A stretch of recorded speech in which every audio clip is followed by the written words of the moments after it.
Hello guys, કેમ છો? મજામાં? જય શ્રી કૃષ્ણ, જય ગાયત્રી. હું અત્યારે ગીતાનો પાઠ કરું છું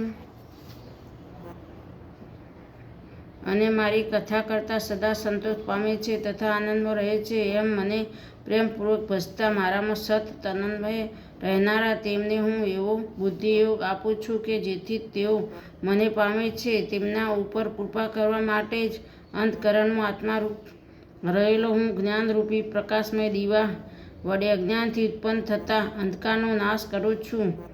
અર્જુને કહ્યું, આપ પરબ્રહ્મ, પરમધામ અને પરમ પવિત્ર છો. સર્વ ઋષિઓ તથા દેવો, નારદ, અસિત, દેવલ અને વ્યાસ આપન પરમ પુરુષ સનાતન દિવ્ય આદિ દેવ અજન્મ્યા અને સર્વવ્યાપક કહે છે અને આપ પોતે પણ મને એમ જ કહો છો.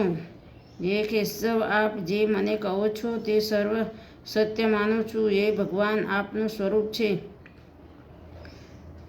દેવો કે દાનવો પણ જાણતા નથી. એ પુરુષોત્તમ, ભૂતો ઉત્પન્ન કરનારા, એ ભૂતોના ઈશ્વર અને દેવોના દેવ, એ જગતના સ્વામી આપ પોતે જ પોતા વડે પોતાને જાણો છો. તેથી આપ આપનો જે વિભૂતિઓ દ્વારા આ બધા લોકોમાં વ્યાપીને રહેલા છો તે દિવ્ય વિભૂતિઓ વિશે મને સંપૂર્ણ રીતે કહેવા માટે આપ જ યોગ્ય છો. હે યોગેશ્વર, સદા આપનું ચિંતન કરતા હું આપને કઈ રીતે જાણું? હે ભગવાન, કયા કયા પદાર્થો આપ મારા વડે ચિંતવા યોગ્ય છો? હે જનાર્દન, તમારી શક્તિ અને તમારી વિભૂતિનું વર્ણન મારી પાસે વિસ્તારપૂર્વક ફરી કરો.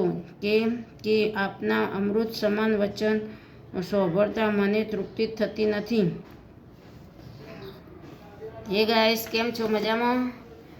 આપણા ગીતાનો પાઠ દરરોજ એક અધ્યાય કરવાનો. હવે આપણે જય મારા ભગવાન, થેન્ક યુ. તમારો ખૂબ ખૂબ આભાર. જય ધરતીમાં, થેન્ક યુ. તમારો ખૂબ ખૂબ આભાર. હવે આપણે કરીશું ભગવાનની માળા. 3 કલાક ભગવાનની માળા કરીશું. હું ગાયત્રી મંત્રની માળા કરું છું. તમે જે ભગવાનને માનતા હોય તમે કરજો.